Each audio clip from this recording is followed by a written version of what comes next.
Hi, teachers. This is Miss Alexandra here, and I wanted to talk a little bit about Google Calendar.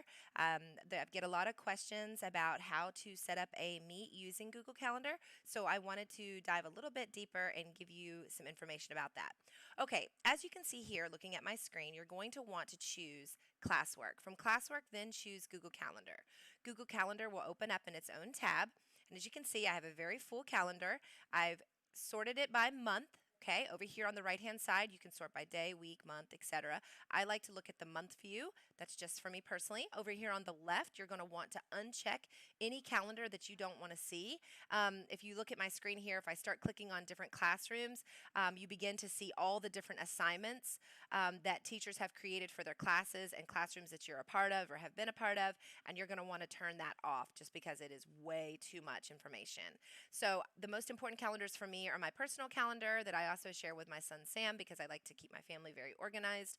I also have my ed tech calendar, and I have my important school-wide calendar, which is the HWS instructional group, which you're going to want to keep that on as well because oftentimes those items are important for you to see. A lot of times, Mrs. Struess likes to make do outs or school events as an assignment so that you can track it on your calendar. Okay.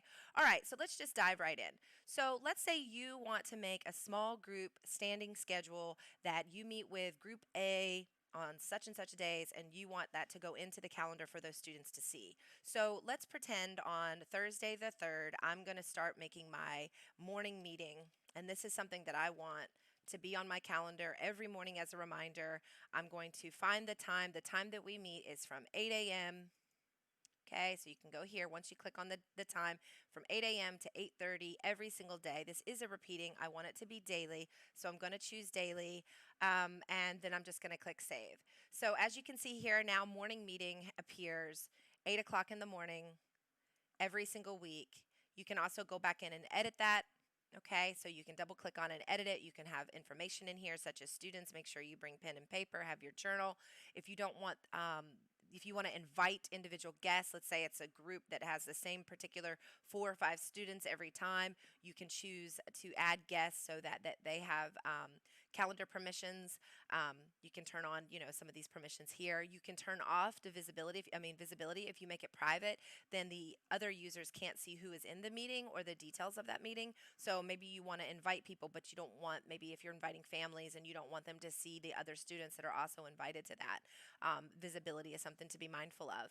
A really important piece is to make sure you click Add Google Meet Video Conferencing. When you add that, you can see that a link pops up here. If you don't get this link, you're going to want to press that again to ensure that the Google Meet link is there. The advantage of using a calendar event and adding Google Meet to that is that that link doesn't change for 90 days. So that link will always be good. You train your students and your families to go to the calendar to use that Google Meet calendar. Now, I'm a huge fan of just click the stream link, the one that's on your homepage, this one here. Click the stream link. I oftentimes say it's like walking in the front door of my classroom. You click that link, it's like coming in and talking to me. If I'm in there, I'm in there. Now, that can become a problem sometimes when you're working in small groups and students want to click the link and be in your meet and you're working with other students. So you may want to consider using the calendar if you want a little bit more control and you want a little bit more privacy. Another thing, if you decide just to use the stream link, that's fine too. If a student pops in, you just tell them, hey, it's not your time yet, not your meeting. There are more options that you can do, such as creating nicknames, creating meets that are very specific. There are so many options that you can do with Google Meet, but the two most basic that we're probably using the most are use our Meet code on our stream key. Just, come into my Google Classroom and meet me there using that key, and then using the calendar feature. So I know this was quick and simple. I hope that it was helpful for those of you who weren't quite sure how to make a calendar event and not quite sure how they work. And if you need any extra help, please reach out to me. Just go to my HWS Ed Tech room, join my classroom, and I will be there to meet you. All right, have a good day. Bye.